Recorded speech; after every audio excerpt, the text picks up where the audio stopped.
About a week ago, Bethesda announced that the public test server was going to reopen, giving us a chance to start testing the Pit Expedition. On May 11th, they made good on that statement. There is a bunch of information to go over, so let's dive right into it. The first thing we need to make clear is that the PTS is only available to those players who are on PC, and you can only participate through Steam. So, if you are still on the Bethesda launcher, please migrate to Steam. That way you can jump into the PTS and start playtesting the Pit.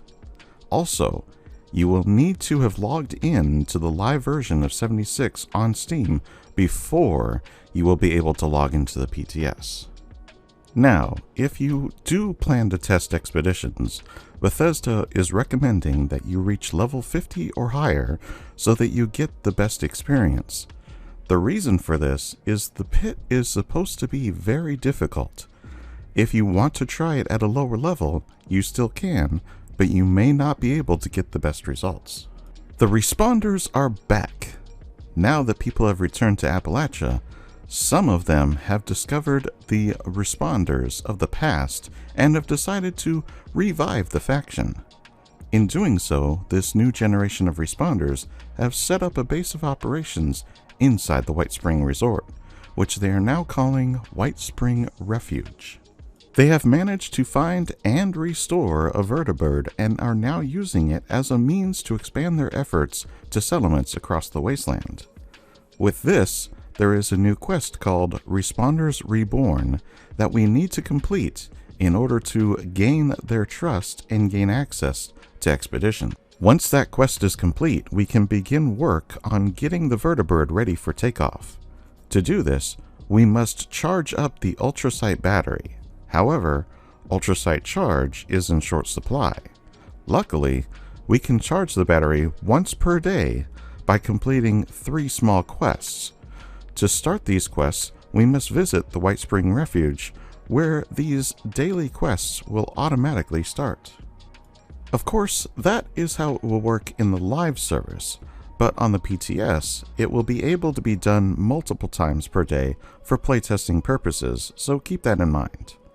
You can always see how much charge the battery has by going to your Collections tab in your Pip-Boy. This can be useful if you have to leave the game and come back later in the day.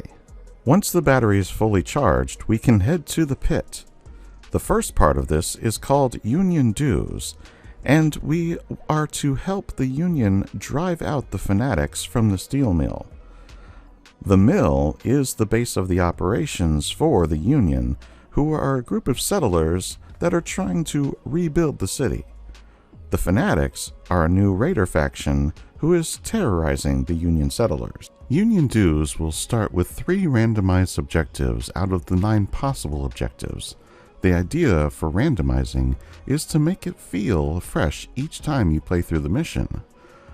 In addition to the main objectives, you will also get 3 optional objectives to complete along the way. The more objectives you complete, the better the rewards will get. The good news in all of this is that there is no time limit. Also, if for some reason you have to leave the game, you can pick up where you left off when you come back. This way, you don't have to lose your progression. The bad news is that the more we learn about this, the more it seems like daily ops minus the time limit. For me, this is the most disappointing.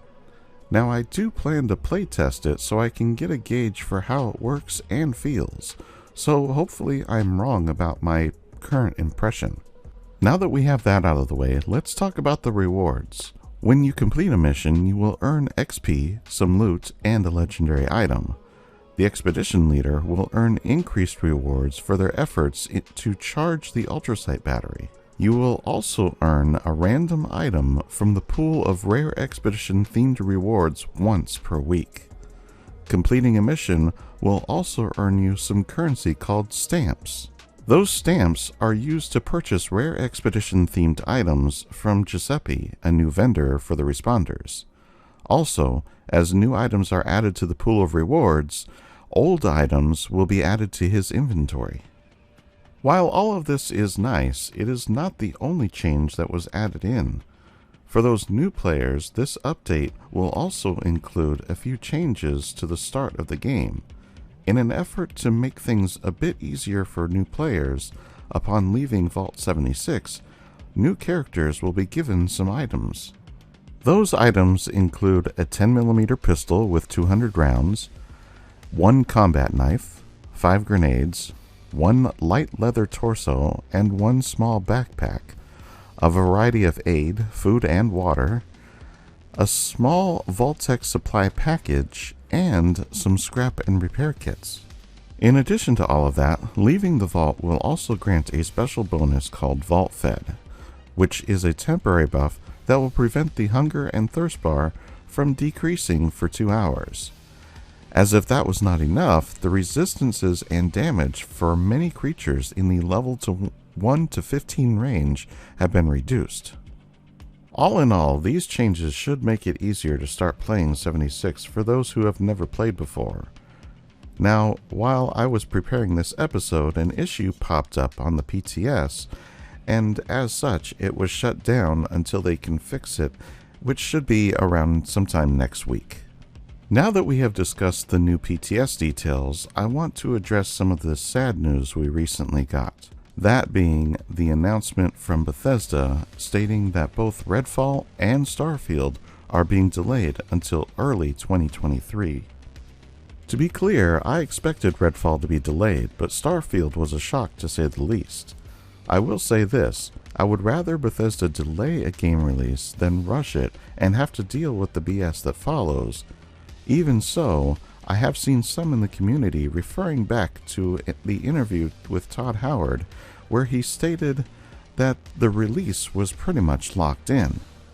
You've got Starfield, you have a release date that's in, I'm going to call it pencil on the calendar. You've penciled it right now. I don't think no game release dates get written in ink anymore until like they've... Yeah, we wrote it pretty hard in that trailer. So. Well, I want to ask you about that in a minute, but... that felt like some ink, but yeah. Okay, we'll get to that in a second. Sure. But this is all well and fine on its own, but there was another segment that they seem to be leaving out. So Starfield is written in ink for November 11th, 2022, per your words, which seemingly would indicate that it's in pretty good shape as far as... We have our challenges. I can't sit here and say... it's a very, very ambitious game. Yeah. Look, we were, confident about the date when we put that out there. But our main focus is just making the best game that we possibly can. And it's a very, very ambitious game. And we've been through this a number of times, So even Todd Howard, while very optimistic about the release timeframe, knew that the release could be later if things did not progress as intended.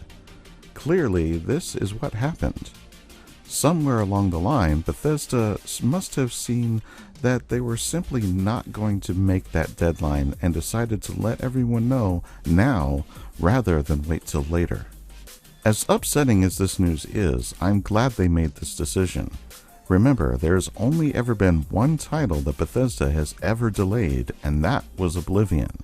So, with that in mind, I have to give them credit for having the backbone to delay Starfield's release. Hopefully, this means that Bethesda has learned from the mistakes of the past and from other companies such as CD Projekt Red. This also explains why Fallout 76 has been having a lot of lackluster content because much of the resources at Bethesda are focused on Starfield. Well, with that being said, this episode comes to a close. I want to hear from you now. What are your thoughts on the PTS update? Were you shocked by the news that Starfield was being delayed? Sound off in the comments below. If you enjoyed this episode, give a like, subscribe if you still haven't, and share this with your friends. It really helps the channel, and I appreciate you all. As always, I'm just glad you stopped by, and I'll see you in the next one.